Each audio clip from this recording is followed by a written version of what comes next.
ओम शांति। आज है 11 जुलाई 2026। बाप दादा के महावाक्य हैं, मीठे बच्चे, तुम्हें अपना चिंतन करना है, दूसरे का नहीं, क्योंकि ड्रामा अनुसार जो करेगा वह पाएगा। प्रश्न है, त्रिकालदर्शी बनने से आत्मा को कौन सी स्मृति आई है? बाबा उत्तर देते हैं, आत्मा को स्मृति आई, हम असूल मूल वतन के निवासी इस ड्रामा में पार्ट बजाने आए हैं।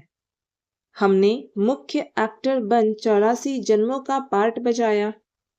अभी बाप के सम्मुख हैं, फिर साथ में घर जाएंगे। पावन बनकर घर जाना है, फिर सुखधाम में आना है।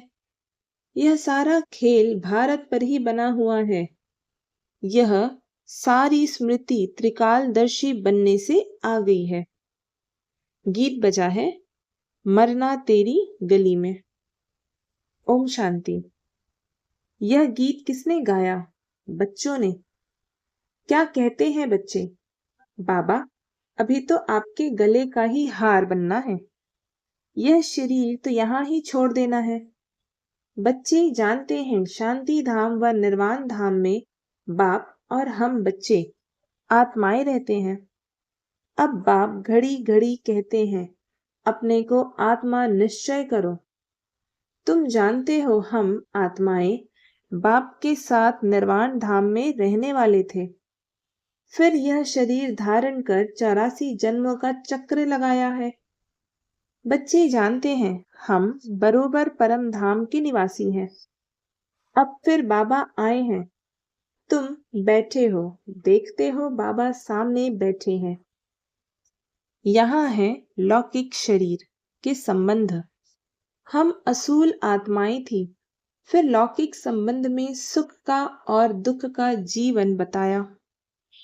अभी तुम आत्माएं त्रिकालदर्शी बनी हो। बाप भी तीनों कालों, तीनों लोगों को जानने वाला है। तुम भी जानते हो नंबरवार पुरुषार्थ अनुसार। पढ़ाई की याद तो रहनी चाहिए ना। अभी स्मृति आई है, बाबा ने समझाया है।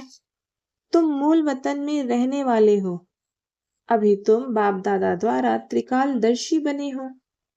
तुम जानते हो इस ड्रामा के हम मुख्य एक्टर्स हैं। सारे ड्रामा का नॉलेज तुम्हारी बुद्धि में अब है। स्मृति आई है। हम आधा कल्प सुखधाम में रहते हैं, वहां रावण होता नहीं। हम आत्माएं पूरे 84 जन्मों का चक्र लगाती है। अभी बाप सम्मुख बैठे हैं। आपकी श्रीमत पर चल, हम आपके साथ चलेंगे। जितना हो सके आपको याद करेंगे। तुम बच्चों को सारा दिन यही ख्याल में रहना चाहिए, जबकि त्रिकालदर्शी बने हो। ऊंच से ऊंच है भगवान, उनके साथ तुम बच्चे भी ऊंच से ऊंच रहने वाले हो। अभी तुम बच्चों को घर की याद आई है। हम पवित्र बन अपने परम धाम घर जाएंगे। बाप शिव की पूजा होती है तो शालीग्रामों की भी पूजा होती है। बाप ही आकर आत्माओं को पावन बनाते हैं। आत्माओं को पवित्र बनाने वाला एक ही बाप है और कोई बना न सके। अभी तुम सारे ड्रामा के खेल को जान चुके हो। समझते हो भारत पर ही खेल बना हुआ है। तो अब तुम बच्चों को बाप सम्मुख बैठ समझाते हैं। हर एक जीव की आत्मा जानती है बाबा ज्ञान का सागर है। उसको भक्ति मार्ग में बुलाते आए हैं और प्रतिज्ञा करते आए हैं। बाबा आप आएंगे तो जरूर हम आपकी मत पर चलेंगे। यह कोई लौकिक संबंध की बात नहीं। तुमको देही अभिमानी बन यह ख्याल रखना है कि हमको एक बेहद के बाप की श्रीमत पर चलना है, उनका ही मानना है। वह तो बहुत सहज समझाते हैं। तुम्हारा अब तीसरा नेत्र ज्ञान का खुल गया है। यह ज्ञान तुमको यहाँ है। मूल वतन में बाप और बच्चे रहते हैं। वहां यह किसी को पता नहीं रहता। अभी तुम बच्चों को बाप अपना अंत देते हैं, वही ज्ञान का सागर है।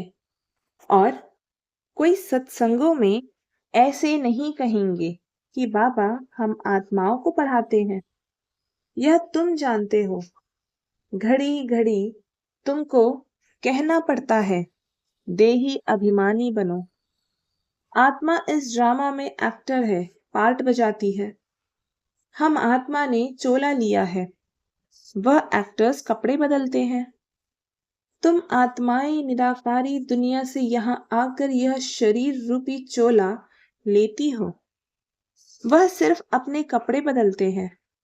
हम आत्माओं को बाबा फिर से आकर राजयोग सिखला रहे हैं। अब तुम बच्चे समझते हो बाबा आया हुआ है, तो जरूर हम बाबा के मददगार बनेंगे। पवित्र बन और सारे भारत को पवित्र बनाएंगे। हमको श्रीमत पर ही चलना है। श्रीमत कहती है बाप को याद करना है। जो करेंगे वह पाएंगे। सब तो नहीं आकर पुरुषार्थ करेंगे। जिन्होंने कल्प पहले पुरुषार्थ किया है वही करेंगे। अभी वापस जाना है, इसलिए पुरुषार्थ कर पवित्र जरूर बनना है। हम ऊपर मूल वतन में रहने वाले हैं। पहले पहले हम स्वर्ग में आए थे, फिर सीढ़ी नीचे उतरते आए। अब बाप समझाते भी भारतवासियों को है।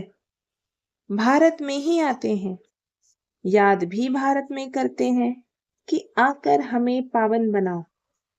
शरीर धारण कर हमको श्रेष्ठ कर्म सिखलाओ। शरीर का नाम भी गाया हुआ है। यह भाग्यशाली रथ है। बाप भी कहते हैं मैं साधारण तन में प्रवेश करता हूँ। आगे भी कहा है तुम बच्चों को स्मृति आई है। बरोबर 5000 वर्ष पहले भी बाबा ने यही कहा था और कोई भी यह बात बता नहीं सकते हैं। बाप ही कहते हैं 5000 वर्ष पहले भी मैंने इस शरीर में आकर तुमको समझाया था। अब फिर तुम बच्चों को कहता हूँ आत्म अभिमानी बनो। जैसे नाटक वालों को मालूम रहता है ना हम कौन सा वस्त्र पहनकर क्या क्या पार्ट बजाते हैं, परंतु वह तो है देह अभिमानी। यह है बेहद की बात। देही अभिमानी बनना है। हम असुल आत्मा ही है।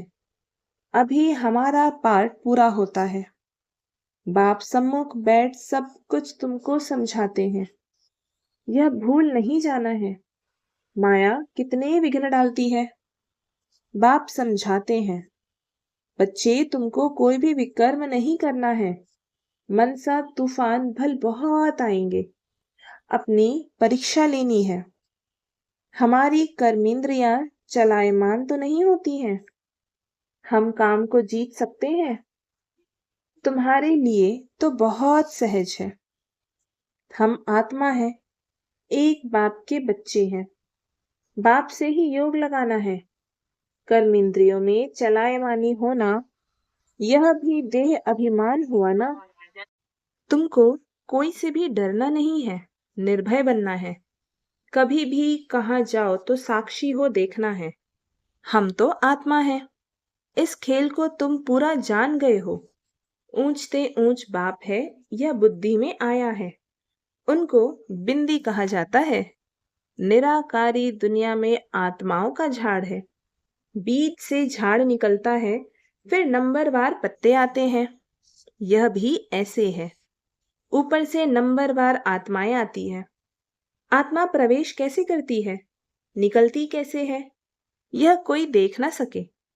अब बाप समझाते हैं तुम्हारी आत्मा पतित हो गई है, उनको पावन बनाओ। इन द्वारा बाप बैठ समझाते हैं। बात तो कर्मेंद्रियों से करते हैं ना। आत्मा बिंदी इसमें नहीं होती तो कर्मेंद्रियां कुछ नहीं कर सकती।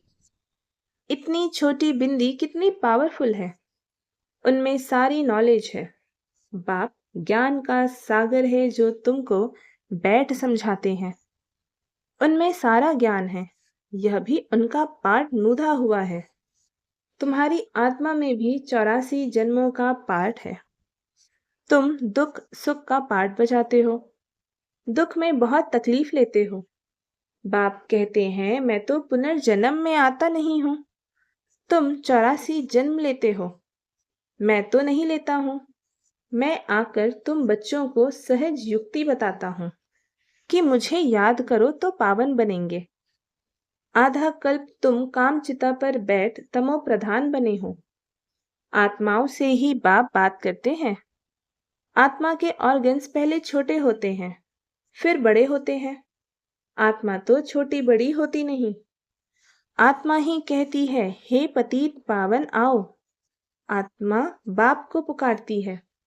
बाप कहते हैं मैं कल्प कल्प आता हूँ तुम पतितों को पावन बनाने।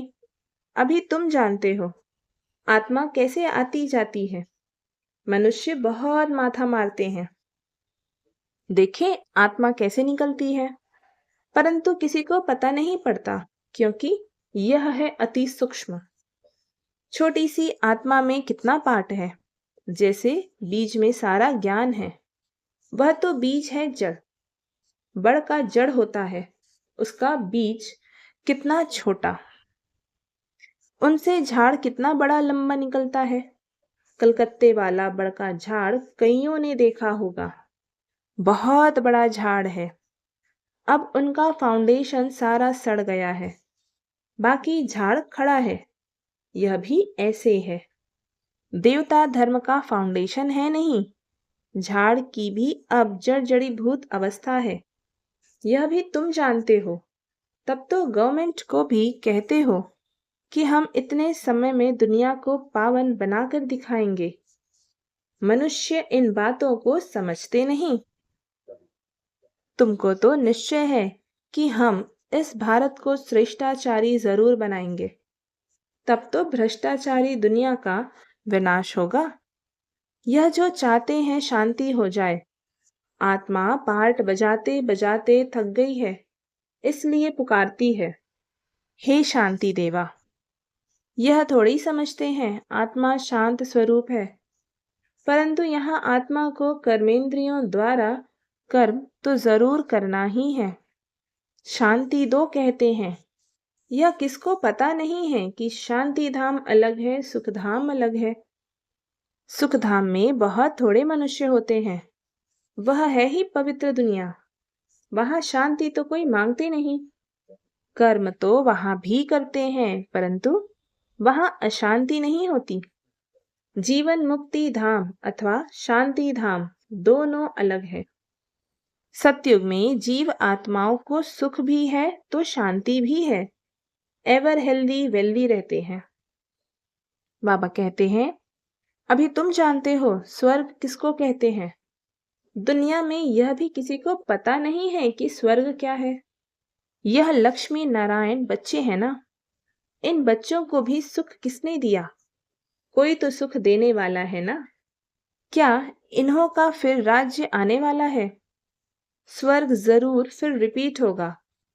स्वर्ग में जब होंगे तो वहां ऐसे नहीं कहेंगे कि नर्क फिर से रिपीट करेंगे।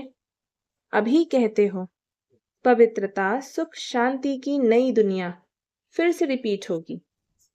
यह तो पुरानी दुनिया दुखधाम है, इनको आयरन एज कहा जाता है।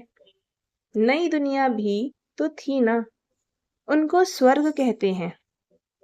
यह ज्ञान तुम्हारी बुद्धि में ठहरा हुआ है। बरोबर हम फिर से देवी देवता बन रहे हैं। तुम्हारी एम ऑब्जेक्ट ही यह है। हम फिर से स्वर्ग की बादशाही लेते हैं। बेहद के बाप से वर्षा जरूर पाएंगे। यह अच्छी रीति याद करना है। हम आत्माएं वहां रहती है, फिर हम यहाँ आए हैं पाठ बजाने।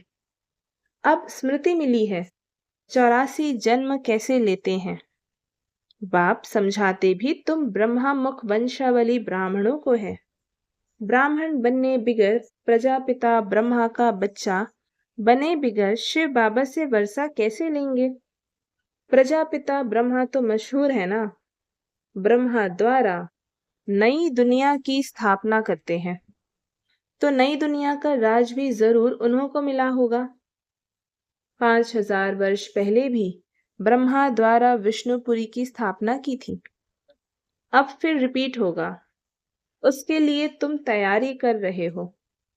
कई बच्चे पूछते हैं, ड्रामा को बड़ा माने व पुरुषार्थ को बड़ा माने।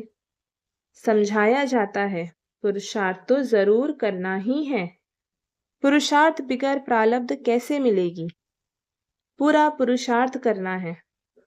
कोई अच्छी रीति पुरुषार्थ करते हैं तो समझाया जाता है, ड्रामा अनुसार इनका पुरुषार्थ अच्छा चलता है, पद भी अच्छा पाएंगे। उनका पुरुषार्थ बहुत तीव्र चलता है। फिर चलते चलते कोई का कम पद भी हो जाता है। ब्राह्मणियां जानती हैं, ब्राह्मणियों के पास आने वाले भी जानते हैं, फलाना बहुत अच्छा चलता था, आजकल आते नहीं है। कहते हैं हमारी बुद्धि में पता नहीं क्यों नहीं बैठता है। बाबा को हम याद ही नहीं कर सकते हैं, बस हम नहीं चल सकेंगे, बड़ी मंजिल है। ऐसे ऐसे लिख देते हैं। मूल बात है ही निर्विकारी बनना, विकारों को छोड़ना बड़ा मुश्किल है। तुम जानते हो, ड्रामा अनुसार कल्प पहले मिसल इनकी ऐसी अवस्था चली आ रही है। अच्छा, मीठे मीठे सिकी लधे बच्चों प्रति माता पिता बाप दादा का याद प्यार और गुड मॉर्निंग। रूहानी बाप की रूहानी बच्चों को नमस्ते, और हम रूहानी बच्चों की रूहानी माता पिता बाप दादा को याद प्यार गुड मॉर्निंग और नमस्ते। धारणा के लिए मुख्य सार है, पहली पॉइंट, इस बेहद के खेल को साक्षी हो देखना है, कोई से भी डरना नहीं है। निर्भय बनने के लिए मैं आत्मा हूं, यह पाठ पक्का करना है। दूसरी पॉइंट है, अपनी जांच करके स्वयं की परीक्षा लेनी है कि कोई कर्मेंद्रिय चलायमान तो नहीं होती है। काम विकार पर विजय पाई है, देही अभिमानी कहां तक बने हैं। आज का वरदान है, एक बाप की स्मृति से सच्चे सुहाग का अनुभव करने वाले भाग्यवान आत्मा भव। जो किसी भी आत्मा के बोल सुनते हुए नहीं सुनते, किसी अन्य आत्मा की स्मृति संकल्प व स्वप्न में भी नहीं लाते, अर्थात किसी भी देहधारी के झुकाव में नहीं आते, एक बाप दूसरा ना कोई इस स्मृति में रहते हैं, उन्हें अविनाशी सुहाग का तिलक लग जाता है। ऐसे सच्चे सुहाग वाले ही भाग्यवान हैं। आज का स्लोगन है, अपनी श्रेष्ठ स्थिति बनानी है तो अंतर्मुखी बन, फिर बाह्य मुक्ता में आओ। ये अव्यक्त इशारे, ज्वाला स्वरूप स्थिति में रह शक्तिशाली याद का अनुभव करो। जैसे अग्नि में कोई भी चीज डालो तो नाम रूप गुण सब बदल जाता है, ऐसे जब बाप के याद के लगन की अग्नि में पड़ते हो तो परिवर्तन हो जाते हो। मनुष्य से ब्राह्मण बन जाते, फिर ब्राह्मण से फरिश्ता, सो देवता आते हैं। लग्न की अग्नि से ऐसा परिवर्तन होता है जो अपनापन कुछ भी नहीं रहता। इसलिए याद को ही ज्वाला रूप कहा जाता है। अच्छा, ओम शांति।